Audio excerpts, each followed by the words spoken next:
السلام علیکم، امید کرتی ہوں آپ سب لوگ خیر خیریت سے ہوں گے۔ الحمدللہ جی، اللہ پاک کے فضل و کرم سے میں بھی بالکل ٹھیک ہوں۔ ایک خوبصورت دن کے ساتھ آپ سب کو خوش آمدید کہتی ہوں۔ ایک دو دن پہلے میرے موبائل کے اوپر PTA کی طرف سے ایک میسیج ریسیو ہوتا ہے۔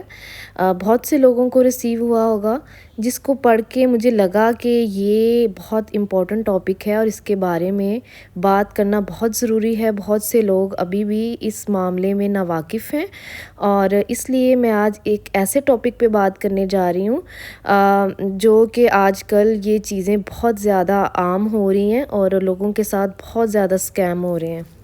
سب سے پہلے تو میں آپ کو وہ میسیج پڑھ کے سنا دیتی ہوں کہ وہ میسیج ہے کیا۔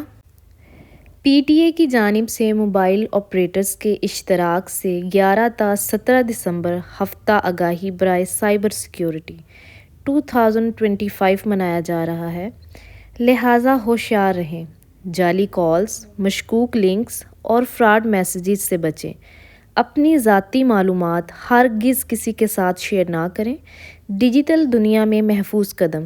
PTA۔ بہت سے لوگوں کو یہ میسیج ریسیو ہوا ہوگا۔ میں اس لیے اس سے زیادہ ریلیٹ کر رہی ہوں کیونکہ ہمیں کچھ ایسی جعلی کالز ریسیو ہو چکی ہیں اور بہت اچھے طریقے سے میں اس معاملے کو سمجھتی ہوں، تو اس لیے میں آج اسی ٹاپک پہ بات کرنے جا رہی ہوں۔ میں آپ کو اپنے ہی کچھ واقعات سناؤں گی جس سے آپ کو بہت ہی اچھے سے گائیڈنس مل جائے گی اور آپ اس چیز سے بچ سکتے ہیں، ٹھیک ہے۔ آلموسٹ 5 سے 6 ماہ پہلے کی بات ہوگی، میرے ابو کو کال آتی ہے۔ کوئی بندہ میری نند کا ہسبینڈ بن کے بات کرتا ہے اور میرے ابو کو فون کر کے کہتا ہے کہ ماموں میں علی بات کر رہا ہوں، میری نند کے ہسبینڈ کا نام علی ہے اور میں علی بات کر رہا ہوں، مجھے 10,000 روپے کی ضرورت ہے، آپ مجھے ابھی سینڈ کر دیں۔ اچھا، اس سے پہلے کبھی میرے ابو کا میری نند کے ہسبینڈ سے کوئی کانٹیکٹ نہیں تھا اور کبھی فون پہ کبھی کوئی بات نہیں ہوئی، تو یہ بات میرے ابو کو تھوڑی عجیب لگی کہ آج سے پہلے تو اس بندے نے کبھی بات نہیں کی اور آج یہ فون کر رہا ہے، ڈائریکٹ پیسے مانگ رہا ہے۔ میرے ابو نے اسے ٹالا اور کہا کہ اچھا میں کرتا ہوں تھوڑی دیر تک۔ وہاں سے کال کٹ کی اور میرے ہسبینڈ کو کال کی میرے ابو نے کہ اس طرح سے میری کزن کا نام لے کے کہ ثنیا کے ہسبینڈ نے کال کی ہے اور وہ اس طرح سے پیسے مانگ رہا ہے۔ میرے ہسبینڈ کو چونکہ ان سارے معاملات کا تھوڑا بہت آئیڈیا تھا، تو میرے ہسبینڈ نے کہا کہ ماموں آپ پیسے ابھی سینڈ نہ کریں، میں پہلے اس سے فون کرتا ہوں، پوچھتا ہوں کہ کیا واقعی ہی اس نے کال کی ہے۔ جب میرے ہسبینڈ نے ان کو کال کی، وہ SSG کمانڈر ہیں پاکستان آرمی کے اندر، اور اس ٹائم پہ ان کی ڈیوٹی تھی اٹک میں۔ تو جب میرے ہسبینڈ نے فون کیا تو انہوں نے بتایا کہ میں تو ڈیوٹی پہ ہوں، میں کیوں پیسے مانگوں گا، یا میں نے کوئی ایسی کال نہیں کی۔ تو اس طرح سے اس اسکیم سے ہم لوگ جو ہیں وہ بچ گئے اور پیسے جو ہیں میرے ابو نے سینڈ نہیں کیے۔ پھر ایک ڈیڑھ ماہ پہلے کی بات ہے، ابھی میرے ابو کو پھر دوبارہ سے فون آتا ہے، پتہ نہیں کیوں میرے ابو کو کیوں فون آتا ہے، میرے ابو کو ہی دوبارہ فون آتا ہے اور ابو سے کہا جاتا ہے جی آپ کے بیٹے کو ہم نے پکڑ لیا ہے، وہ لڑکوں کے ساتھ مل کے کسی لڑکی کو انہوں نے تنگ کیا ہے، میں لاہور سے SHO بات کر رہا ہوں، ابھی ہمیں 30,000 روپیہ سینڈ کر دیں ورنہ ہم آپ کے بیٹے کو بہت سٹرونگ کیس میں جو ہے وہ پھنسا دیں گے اور اس پہ تشدد بھی کیا جائے گا۔ اچھا، جب میرے ابو نے پوچھا کہ کون سے بیٹے کو، کیونکہ میرے 2 بڑے بھائی جو ہیں وہ باہر تھے کسی مسئلے کی وجہ سے اپنے دوستوں کے ساتھ، تو میرے ابو نے کہا کہ کون سے بیٹے کو، علی کو یا رضا کو؟ اچھا، نام بھی میرے ابو نے خود ہی بتا دیے، تو انہوں نے کہا کہ رضا کو، حالانکہ وہ میرا بھائی کی اس ایج آلموسٹ 18-19 سال ہے۔ تو میرے ابو نے کہا کہ اچھا میں کچھ کرتا ہوں۔ میرا ابو فوراً سے گیا باہر، ڈھونڈا میرے بھائیوں کو، اور جو کہ نارملی ایک دکان پہ بیٹھے اپنے دوستوں کے ساتھ باتیں کر رہے تھے۔ اچھا جی، وہاں سے پھر اس اسکیم کا بھی ہمیں بہت اچھے سے آئیڈیا ہو گیا اور پتہ چل گیا کہ یہ جعلی کال ہے۔ پھر دوبارہ اس بندے نے کال کی تو پھر اس کی اچھی خاصی کلاس لگائی میرے ابو نے، اور یہ جو میں آپ کو یہ باتیں بتا رہی ہوں یہ ریئل ہیں، کوئی فیک باتیں نہیں کر رہی۔ آپ کو بھی اس طرح سے فون آ سکتے ہیں اور بہت سے لوگوں کو اس طرح سے جعلی کالز ریسیو ہوئی ہوں گی۔ ٹھیک ہے؟ تو آپ لوگوں نے ان معاملات سے بچنا ہے، اپنا مالی نقصان نہیں کروانا، اپنی کوئی کسی قسم کی پرسنل انفارمیشن کسی بندے کے ساتھ شیئر نہیں کرنی۔ کوئی فون کر کے آپ سے آپ کا آئی ڈی کارڈ نمبر یا کسی بھی طرح کی کوئی انفارمیشن مانگتا ہے، آپ لوگوں نے ان کو نہیں دینی۔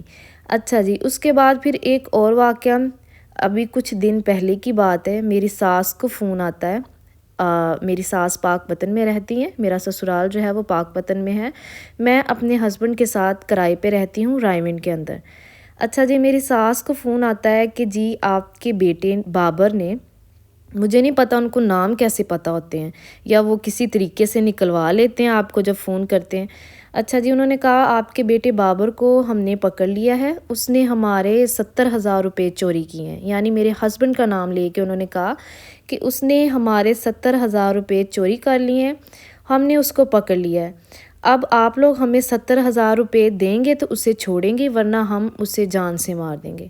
اچھا، میری ساس ایک ماں ہے، اور آپ کو پتہ ہے اگر ماں کے سامنے اس طرح سے بات کی جائے تو وہ ایموشنلی اس کی کیا کنڈیشن ہوگی۔ میری ساس نے رونا شروع کر دیا اور کہا کہ میرے بیٹے کو کچھ مت کہیے گا، میں آپ کو پیسے دے دوں گی۔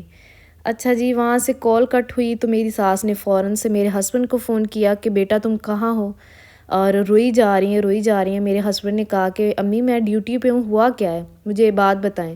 اور میری ساس نے پھر ساری بات بتائی، کس طرح سے مجھے فون آیا اور وہ آدمی ایسے ایسے کہہ رہا ہے۔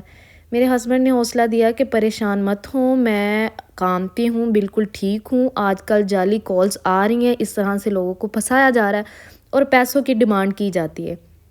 اب اگر دوبارہ اس بندے کی فون آتا ہے، کال آتی ہے، تو آپ نے اس کی جتنا ہو سکتا ہے رج کے اس کی انسلٹ کریں۔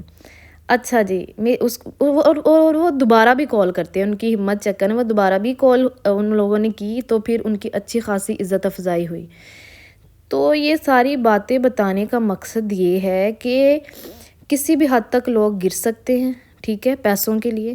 اس طرح سے آج کل بہت زیادہ جعلی کالز آ رہی ہیں، حکومت کی طرف سے بھی آپ کو الرٹ کیا جا رہا ہے، اور میں نے اپنے پرسنل جو واقعات ایکسپیرینسز تھے وہ آپ کے ساتھ شیئر کیے ہیں۔ تو پلیز ان معاملات سے نہ بچیں، آپ لوگ ان معاملات میں نہ پھنسیں، کیونکہ بہت سے لوگ آج بھی پھنس جاتے ہیں اور پیسے سینڈ کر دیتے ہیں، اپنا مالی نقصان جو ہے وہ کر دیتے ہیں جانے انجانے میں۔ اتنے آپ پاگل نہ بنیں اور ان چیزوں کو سمجھیں۔ اس کے علاوہ مشکوک لنکس بھی آپ کو سینڈ کیے جا سکتے ہیں کہ آپ اس سے کلک کریں تو ہو سکتا ہے کہ آپ کے موبائل کی پرسنل انفارمیشن ان تک پہنچ جائے، یا آپ کا واٹس ایپ ہیک ہو سکتا ہے، یعنی اس طرح سے کچھ معاملات ہو سکتے ہیں۔ تو آپ لوگوں کو اگر کوئی لنک سینڈ کرتا ہے تو آپ لوگوں نے بالکل بھی اس کو جو ہے وہ کلک نہیں کرنا۔ فراڈ میسیجز بھی آ سکتے ہیں، ٹھیک ہے، جیسے کچھ مہینوں پہلے، کچھ سالوں پہلے یہ صبا کے نام سے بہت زیادہ میسیجز آتے تھے کہ میں صبا بات کر رہی ہوں، میں بہت پرابلم میں ہوں اور مجھے اتنے پیسے سینڈ کر دیے جائیں، میرے نمبر پہ جو ہے وہ بیلنس کر دیا جائے۔ تو اس طرح سے فراڈ میسیجز بھی آ سکتے ہیں۔ آپ لوگوں نے بالکل بھی سیریس نہیں ہونا، ٹھیک ہے، صبا کو لے کے یا اور طریقے سے بھی آ سکتے ہیں، ضروری نہیں ہے کہ وہ صبا کے نام سے، یا کوئی نیا طریقہ بھی یہ لوگ آزما سکتے ہیں۔ تو ان معاملات سے بچیں اور ہوشیار رہیں، اپنے جو ہیں وہ کان آنکھیں اور کھلے رکھیں تاکہ جو ہے وہ آپ کسی بھی طرح سے ان کے چنگل میں نہ پھنسیں۔ اچھا جی، یہ تو تھے میرے پرسنل ایکسپیرینس۔ اب آپ لوگوں میں سے بھی بہت سے لوگوں کے ساتھ اس طرح سے معاملات ہوئے ہوں گے، ٹھیک ہے، تو آپ لوگوں نے ضرور کمنٹ سیکشن میں آ کے اپنا جو ہے وہ ایکسپیرینس شیئر کرنا ہے کہ کیا آپ لوگوں کے ساتھ بھی اس طرح سے کوئی مسئلے مسائل ہوئے ہیں، کیا آپ لوگوں کو بھی جعلی کالز آئی ہیں، اگر آئی ہیں تو آپ لوگوں نے ان کو کیسے ڈیل کیا، اور اگر کوئی اس معاملے میں پھنسا ہے تو پھر وہ کیسے نکلا ہے ان مسئلے مسائلوں سے۔ پلیز اپنا پرسنل ایکسپیرینس ضرور شیئر کریں۔ اچھا جی، اس کے بعد آ جاتے ہیں اپنی ڈیلی روٹین کی طرف۔ بچوں کو پڑھایا ہے اور ابھی شام کے کھانے کی تیاری شروع ہوگی۔ آج بنانے ہیں آلو مٹر گاجر، یعنی مکس ویجیٹیبل، اور سوری میں بھول گئی ہوں، مکس ویجیٹیبل نہیں ہے، صرف آلو گاجر کا سالن بنانے لگی ہوں۔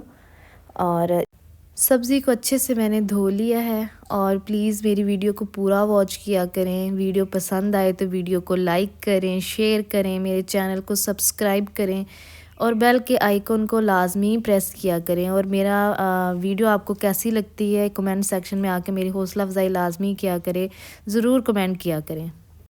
سردی بہت زیادہ ہے تو پلیز اپنے بچوں کو ٹھنڈ سے محفوظ رکھیں، اچھے سے کور کر کے رکھیں، اور کوشش کریں کہ بچوں کو سردی میں نہ نکالیں، کیونکہ بہت زیادہ سموگ ہے یا پتہ نہیں فوگ ہے، مجھے تو یہ بھی نہیں پتہ لگ رہا، لیکن اگر سموگ ہے تو وہ بھی جو ہے وہ نقصان دہ ہے بچوں کے لیے، لنگس کے لیے، بچوں کی ہیلتھ ایشوز بہت زیادہ ہو جاتے ہیں۔ اور آج کل تو ویسے بھی بچوں کو فلو ہے، نزلہ زکام، کھانسی کا بہت زیادہ ایشو ہے، اور یقین مانیں جیسے مرضی میڈیسن لیں بچوں کو جو ہے وہ کوئی فرق پڑتا ہی نہیں ہے، بہت جلدی کوئی میڈیسن جو ہے وہ اثر کرتی نہیں ہے، اور ماں باپ جو ہیں وہ پھر بہت زیادہ سفر کرتے ہیں بچوں کی ہیلتھ کو لے کے، بہت سے مسئلے مسائل ہو رہے ہیں۔ تو بہتر ہے کہ بچوں کو اچھے سے کور کر کے رکھیں اور باہر نہ نکالیں بس۔ اور دکان کی جو چیزیں ہیں، پیکٹ فوڈ اور یہ کھٹی چیزیں، یہ بھی نہ لے کے دیں، کیونکہ گلے کے زیادہ تر ایشو اسی وجہ سے بن رہے ہیں۔ اچھا جی، یہاں میں نے مسالہ جو ہے وہ بنا لیا ہے، کونی میں اچھے سے اس کو پیس لیا ہے۔ میں روزانہ تازہ ہی مسالہ بنا کے ہانڈی میں ڈالتی ہوں۔ بہت سے لوگ اس کو فریز کر کے رکھتے ہیں، اکٹھا بنا کے رکھ لیتے ہیں ہفتوں کا، لیکن مجھے وہ اس طرح سے مجھے لگتا ہے کہ جیسے ہانڈی ٹیسٹی نہیں بنتی، تو میں اس طرح سے مجھے تھوڑی محنت ہے، تو مجھے محنت کرنی منظور ہے، لیکن میں یہ تازہ ہی بناتی ہوں۔ اور بس یہاں کھانا بنانے کی تیاری شروع کر لی۔ اچھا، آج کل نا دن بہت چھوٹے ہیں، ٹائم کا بالکل بھی پتہ نہیں چلتا، کیسے دن چڑھتا ہے اور کیسے رات ہو جاتی ہے۔ ایک دفعہ صبح کھانا کھائے نا، میرے ساتھ تو ایسا ہے کہ میں صبح کھانا کھاتی ہوں اور یقین مانے مجھے سارا دن بھوک نہیں لگتی، اور شام جب 5 بج جاتے ہیں تو پھر مجھے ہوتا ہے کہ مجھے اب کچھ کھانے کے لیے مل جائے، اور پھر بہت زیادہ بھوک لگ جاتی ہے۔ تو بس پھر میں نا شام کا کھانا جو ہے وہ جلدی بنا لیتی ہوں۔ بچوں کو بھی بھوک لگ جاتی ہے، بچوں کو تو ویسے میں دوپہر کو بھی کچھ نہ کچھ کھلا دیتی ہوں، کیونکہ بچے ہیں، ان کا یہ بڑھنے کی گروتھ کی ایج ہے، تو انہیں میں اپنے والا حساب نہیں رکھتی، بچوں کو بھوک لگ جاتی ہے۔ تو یہاں پہ شام کو بھی میں کوشش کرتی ہوں کہ بچوں کو نہ جلدی کھلا لوں، کیونکہ بچے ہیں، پھر شام کو کھا کے ویسے اگر سو گئے تو پھر بہت مسئلے ہو جاتے ہیں، پیٹ کے بہت زیادہ ایشوز ہو رہے ہیں آج کل، بد ہضمی، فوڈ پوائزننگ، ہیضہ، اس طرح سے بہت سے مسئلے مسائل بن جاتے ہیں۔ تو کوشش کریں کہ بچوں کو جو ہے وہ جلدی کھانا کھلا دیا کریں، اس طرح سے جب تک وہ سوئیں گے تو تب تک روٹی کچھ تھوڑی بہت ہضم ہو جائے گی۔ اور ویسے بھی اسلام کے اندر بھی یہی ہے کہ مغرب سے پہلے پہلے جو ہے وہ شام کا کھانا کھا لینا چاہیے۔ ایک دو دفعہ ایسا ہوا ہے کہ میں ان کو جلدی شام 5 بجے کھانا کھلا دیتی تھی، اور شام کو جب ان کے پاپا آتے تھے 7 بجے تو ان کے ساتھ بھی یہ بیٹھ کے جو ہے وہ کھانا کھا لیتے تھے، اور بہت زیادہ اوور ایٹنگ کرنے کی وجہ سے پھر شام کو جب اسی ٹائم پہ سو جاتے تھے، روٹی ہضم نہیں ہوتی تھی، تو میرے چھوٹے بیٹے کو ایک دو دفعہ وامٹنگ اور کبھی پیٹ میں درد، تو پھر کافی زیادہ پیٹ کے مسئلے مسائل بن جاتے ہیں۔ تو کوشش کیا کرے بچوں کو اسپیشلی جلدی کھانا کھلا دیا کریں۔ یہاں جی میری ہانڈی جو ہے وہ تیار ہو گئی ہے، اس میں میں نے گرم مسالہ بھی ڈال دیا ہے۔ انشاءاللہ جی کل نئے ولاگ کے ساتھ حاضر ہوں گی، تب تک اجازت دیجیے، اللہ حافظ۔